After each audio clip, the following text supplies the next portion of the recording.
The massive crystalline structure of the Galactic Council Station floated in the void between two dying stars. Inside its gleaming halls, Ambassador Thexra's 4 eyes scanned holographic reports with obvious contempt. His reptilian features twisted into what passed for amusement among his species.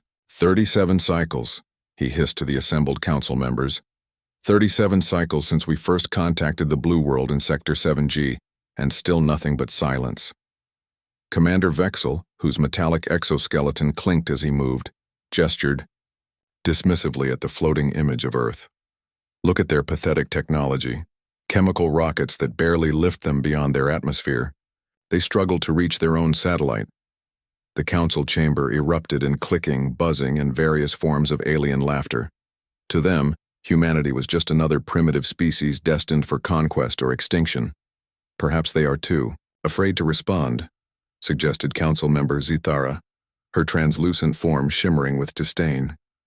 Most lower species cower when they realize they are not alone. What these advanced beings could never imagine was that far below the surface of Earth, in a heavily fortified mountain complex, Captain Li Su-jin was listening to every word they spoke. Her fingers moved silently across holographic controls as she adjusted the massive listening arrays hidden throughout the solar system. The Cheyenne Mountain facility buzzed with quiet activity. Dozens of Earth's best minds worked in shifts around the clock, decoding alien languages, analyzing their technology, and preparing for what they all knew was coming. The walls were lined with screens showing star maps, alien ship designs, and weapon specifications that would have shocked the Galactic Council into silence. "Ma'am," Lieutenant Park Min-ho called softly from his monitoring station. His young face was serious as he reviewed the latest intercepted transmission. "We have another message from the Council. They are discussing something they call a compliance survey." Su-jin walked over to his station, her military boots silent on the metal floor.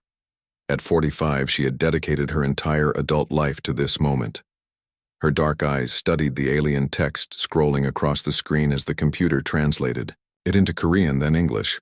"A compliance survey," she repeated quietly. "That sounds like their polite term for invasion." The young lieutenant nodded grimly. "The transmission suggests they plan to send ships within the next few months. They want to evaluate our worthiness for membership in their empire." Around the command center, other officers continued their work. They had been preparing for this day for over 30 years. Since the first alien signals had been detected in the 1990s, Earth's governments had secretly united under the Global Defense Initiative. While the world above continued its normal life, humanity's greatest minds had been building weapons and defenses that would surprise even the most advanced galactic civilizations. Su-jin remembered her early days in the program when Director Kim Tae-woo had first explained their strategy. "We will not announce ourselves until we are ready," he had said. "Let them think we are primitive. Let them underestimate us. Silence will be our greatest advantage." The strategy had worked perfectly.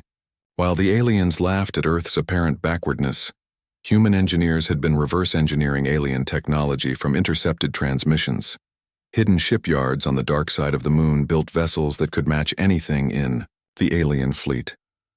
Orbital platforms disguised as space debris waited patiently for the right moment to reveal themselves. "Captain," called Technical Sergeant Yoon Haina from the weapons monitoring station, "the lunar facilities report that the new quantum disruptor arrays are now fully operational. All defensive positions are ready." Su-jin nodded with satisfaction. The aliens would soon learn that humanity's silence had not been born from fear or ignorance. Every day without response had been a day of preparation, a day of growing stronger while their enemies grew more confident in their superiority. She walked to the main viewing screen, which showed a real-time image of Earth from space. It looked peaceful, blue and white and beautiful. The aliens saw only a primitive world ripe for conquest. They could not see the hidden weapons, the prepared defenses, or the unified determination of 7 billion humans ready to fight for their freedom. In the depths of space, the Galactic Council continued their planning. They spoke of humans as they spoke of all conquered species, with casual contempt and absolute certainty of victory. They had no idea that their every word was being heard, analyzed, and used against them. Let them keep laughing, Sujin whispered to herself as she watched the alien transmissions continue. Her team of dedicated officers worked silently around her, each one knowing their role in the plan that would soon unfold. The galaxy had grown used to Earth's silence over the decades. They interpreted it as the behavior of a species too primitive to understand what was being offered to them. Soon, very soon, they would learn the true meaning of that silence. When Earth finally chose to speak, it would be with a voice of thunder and fire that would echo across every star system in known space. The waiting was almost over. The dark void beyond Pluto suddenly erupted with brilliant flashes of light as massive alien ships tore through the fabric of space itself. One by one, the hegemony's subjugation fleet materialized from hyperspace, their hulls gleaming with an otherworldly metal that reflected the distant sun's weak rays. Fleet Admiral Kexmore stood on the bridge of his flagship, the mighty dreadnought, Eternal Victory. His 6 arms moved gracefully over the control panels as he reviewed the tactical display. 27 warships had answered his call, each one capable of destroying entire cities with a single blast. This would be his 43rd conquest, and he expected it to be as simple as all the others. Admiral, his second-in-command reported. Long-range sensors confirm the target world has approximately 7 billion inhabitants.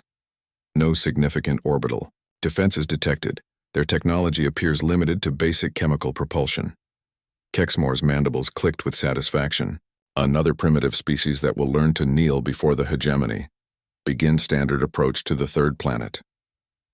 8 billion kilometers away on Earth, alarms began screaming in underground bunkers across every continent. In the deepest levels of the Pentagon, Commander Yunhaina watched as red warning lights bathed the war room in an ominous glow. Officers ran between stations, their voices calm despite the magnitude of what was happening. Contact confirmed, reported Major Kim Do-hyun from the tracking station. 27 vessels, Dreadnought class. They are moving in standard formation toward the inner solar system. President Choi Dae-ho stood at the center of the room, his weathered face showing no fear. He had been briefed on this moment countless times, but living it felt different than any simulation. With steady hands, he placed his palm on the activation scanner and spoke the words that would change human history forever. Thunder in the silence. Across the globe, hidden facilities came alive with activity. Deep underground silos opened their massive doors. On the dark side of the moon, weapons platforms that had been disguised as mining equipment revealed their true purpose. In asteroid belts throughout the solar system, human vessels powered up their engines and prepared for battle.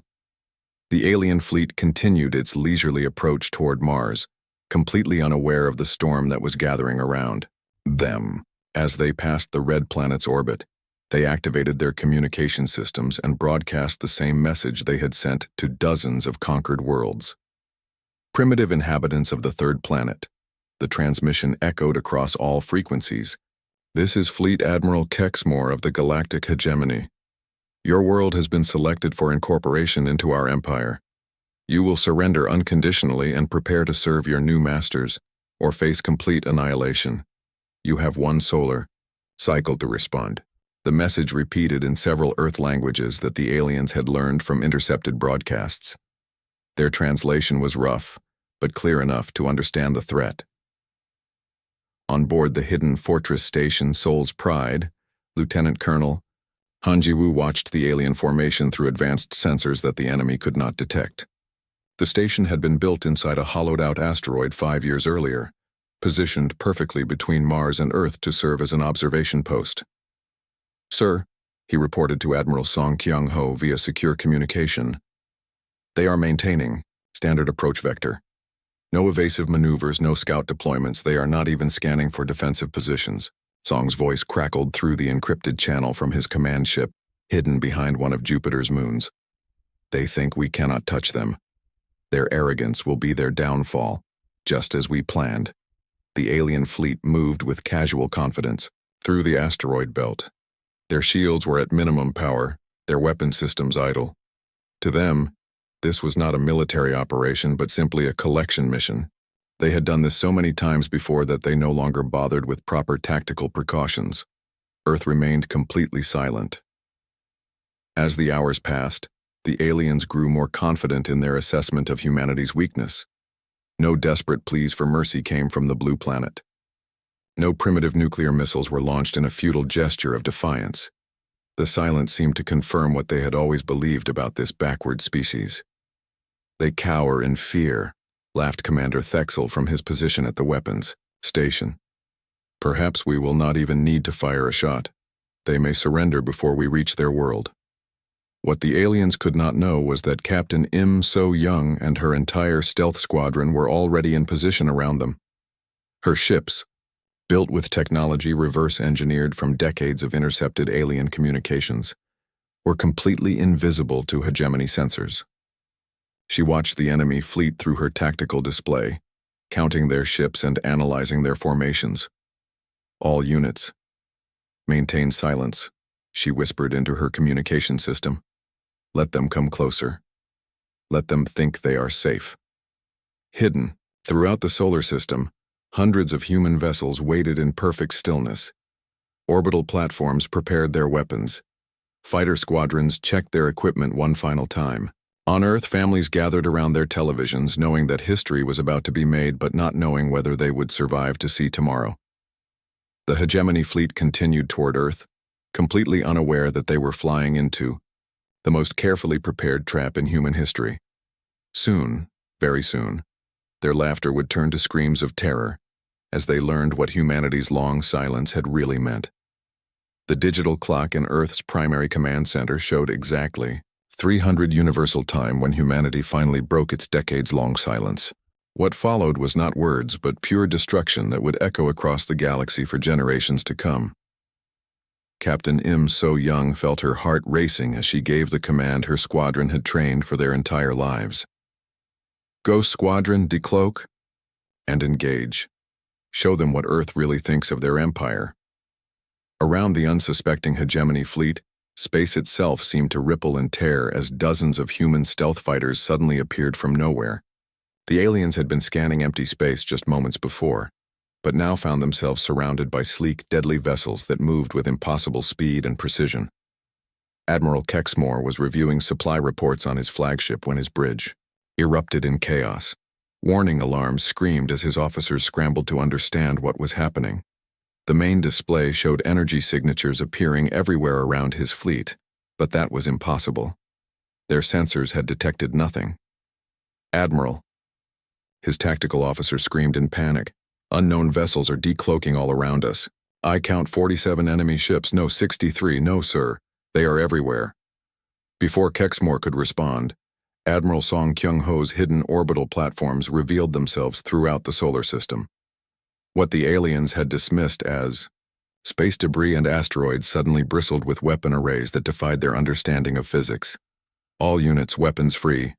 Song's voice echoed across every human communication channel from his command ship hidden behind Europa. "Let them hear Earth's answer to their threats." The first shot came from a platform disguised as a small moon orbiting between Mars and Jupiter. The quantum disruptor beam struck the hegemony flagship Dominion's fist with the power of a dying star. The massive dreadnought, which had survived battles against entire civilizations, simply ceased to exist. One moment it was there, the next it was nothing but scattered atoms drifting in space. Admiral Kexmore watched in absolute horror as his most powerful vessel disappeared without even time to scream. His mind could not process what he was seeing. These weapons were beyond anything in the hegemony's arsenal, beyond anything he thought possible from such a primitive species. "Impossible," he whispered, as another of his ships exploded in brilliant light. "This cannot be happening." In Earth's underground command center, Commander Yoon Hae-na stood before a massive tactical display that showed the battle unfolding in real time. Her voice remained steady and professional despite the magnitude of the moment. She had trained for this day since she was 20 years old, and now she was orchestrating humanity's first interstellar war. "Wave 2, begin your attack run," she commanded into her headset. "Wave 3, maintain perimeter positions. Do not let any vessel escape to hyperspace." Major Lim Jae-seok twisted his fighter through the expanding debris field, where the alien flagship had been just minutes before. his targeting computer locked onto a fleeing hegemony cruiser as it desperately tried to reach minimum safe distance for a hyperspace jump. "Target acquired," he reported to his wingman, Lieutenant Park Sung-min. "These are the beings that thought we were primitive. They fight like frightened children." His plasma cannons fired in perfect sequence, each shot calculated by computers that had analyzed decades of alien combat tactics. The enemy cruiser's shields collapsed after the third hit, and the fourth shot tore through its hull like paper. The once proud vessel spun helplessly through space, venting atmosphere and bodies into the void. The battle was not a fight, but a systematic slaughter. Human vessels moved with coordination that seemed impossible to the aliens. Every shot found its target. Every maneuver was perfectly timed. The hegemony fleet, which had conquered dozens of star systems, was being destroyed by weapons they could not understand and tactics they had never encountered.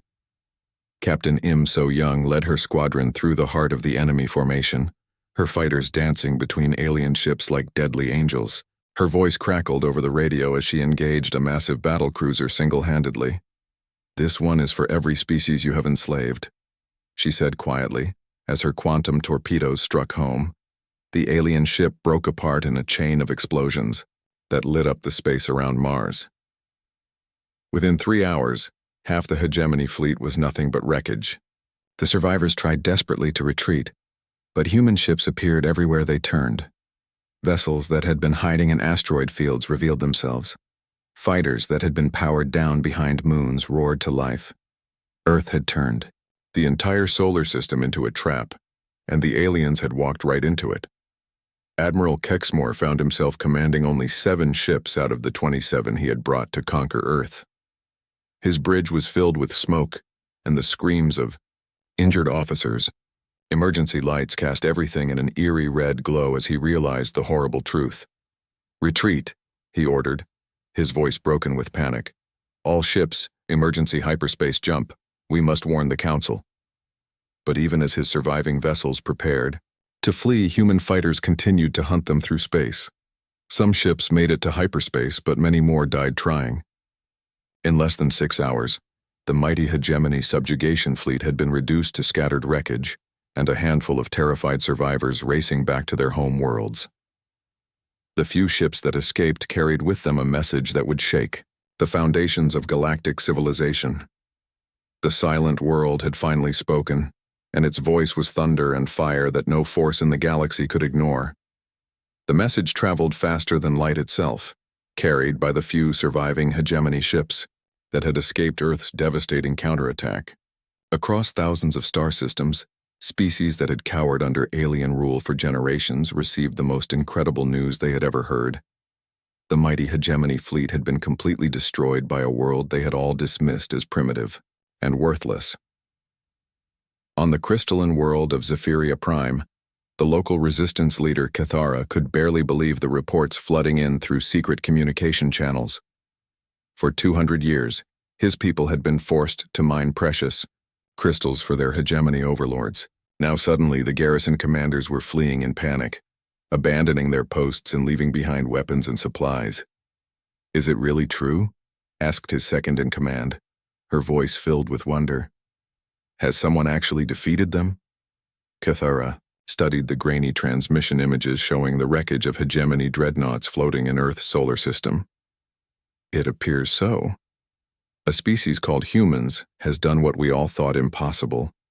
Similar scenes played out across hundreds of worlds. The news spread like wildfire through underground networks, secret meetings, and whispered conversations. Species that had never dared to hope for freedom suddenly found courage they had forgotten they possessed. In the grand halls of what had once been the Hegemony Council chamber, Director Kim Tae-woo stood before an audience that would have been unthinkable just months earlier.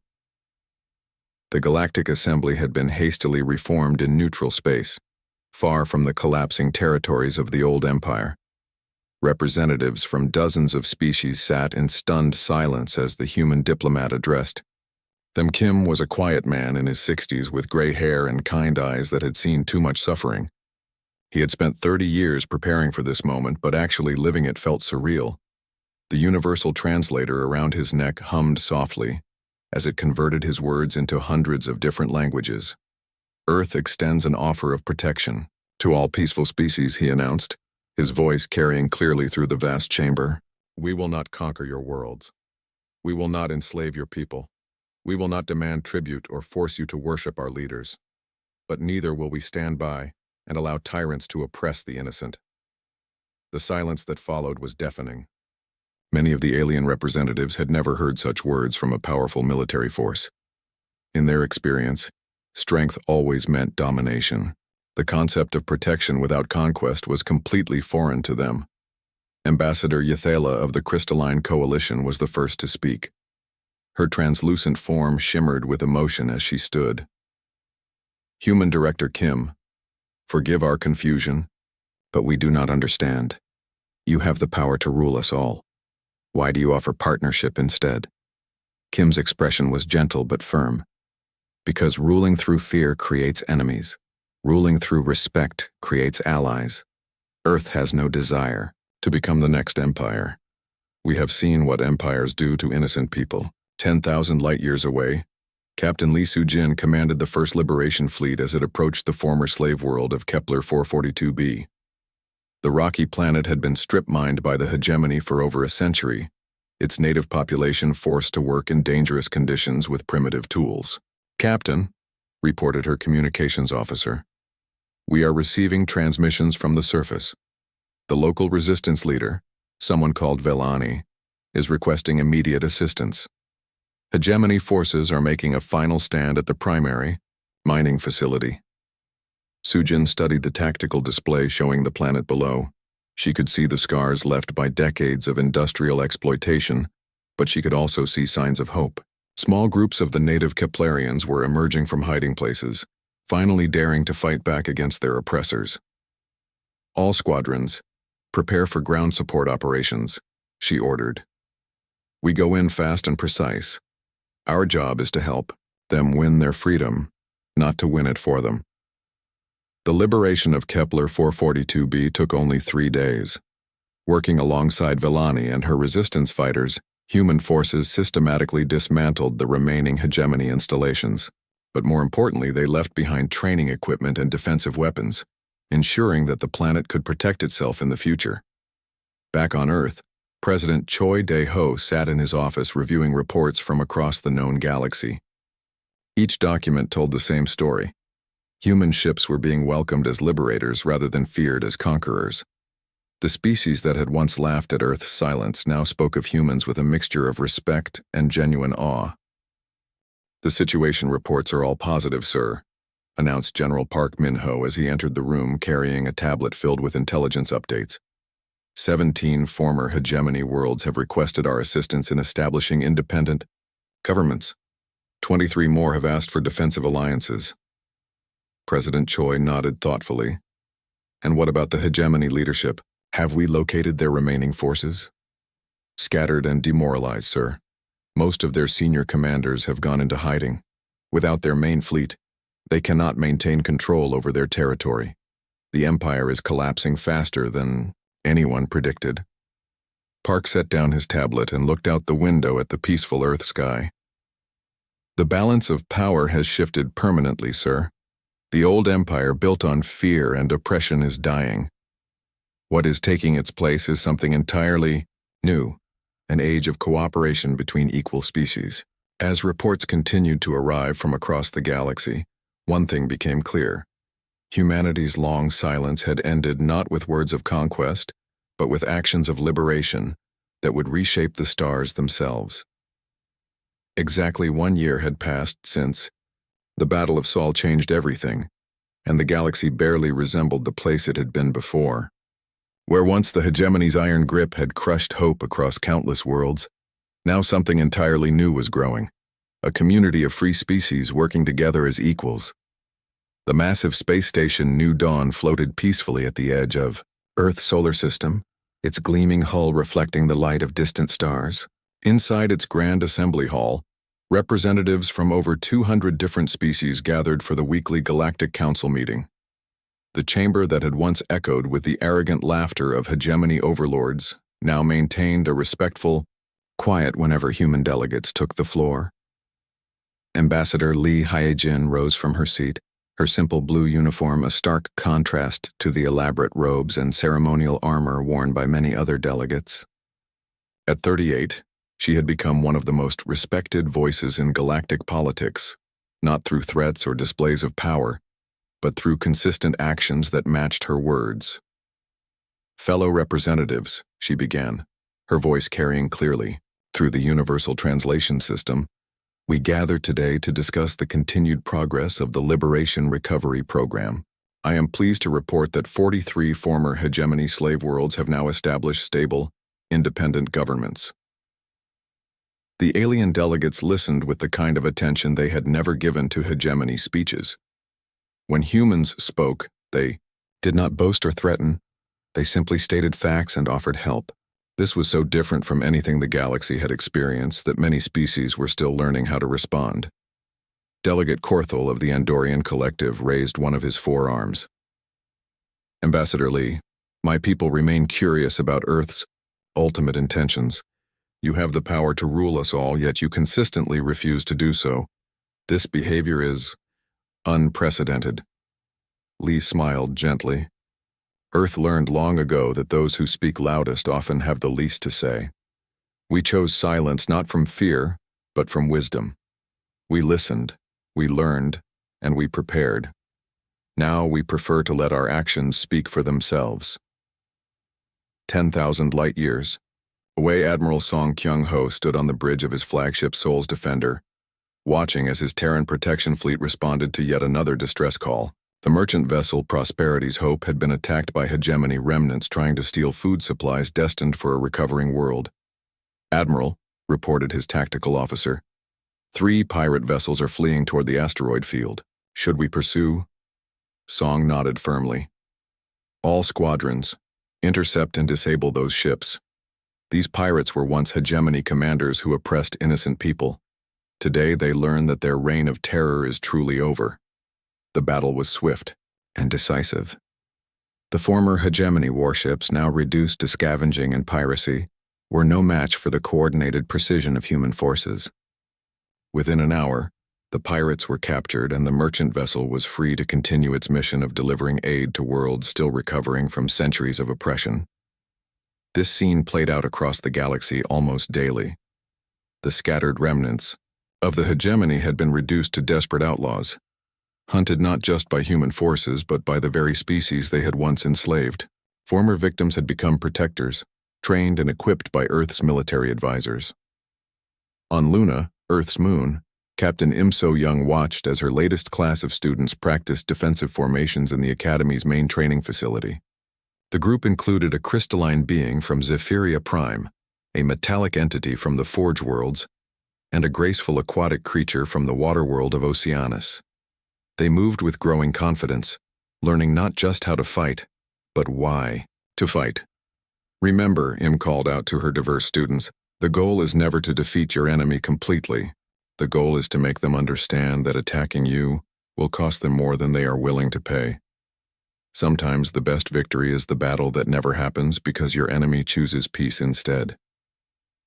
The students absorbed this lesson as they had absorbed all the others, with the hungry attention of beings who had lived too long under the boot of oppression. They were learning humanity's most important military philosophy, that true strength came not from the ability to destroy, but from the wisdom to know when destruction was necessary and when it was not. Back in the assembly chambers of New Dawn, the day's session was coming to an end. Ambassador Lee concluded her presentation with words that would be remembered across the galaxy for generations to come. "The universe is vast and full of wonders we have yet to discover. Together, as free and equal partners, we can explore those wonders and build something better than any empire that has come before. We can build a future where strength protects rather than dominates, where silence is respected rather than mocked, and where every species has the right to determine its own destiny." As the representatives filed out of the chamber, many of them walked in contemplative quiet. The galaxy had learned its most important lesson through fire and blood. Sometimes the most dangerous response to aggression was not threats or boasting. But patient preparation followed by overwhelming action when pushed too far. The laughter that had once greeted news of the silent planet had died forever on that day when Earth answered with thunder and lightning. In its place had grown something far more valuable: respect, peace, and the understanding that humanity's greatest strength had never been in their words, but in their unified resolve to protect those who could not protect themselves. The age of empires was over. The age of cooperation had begun.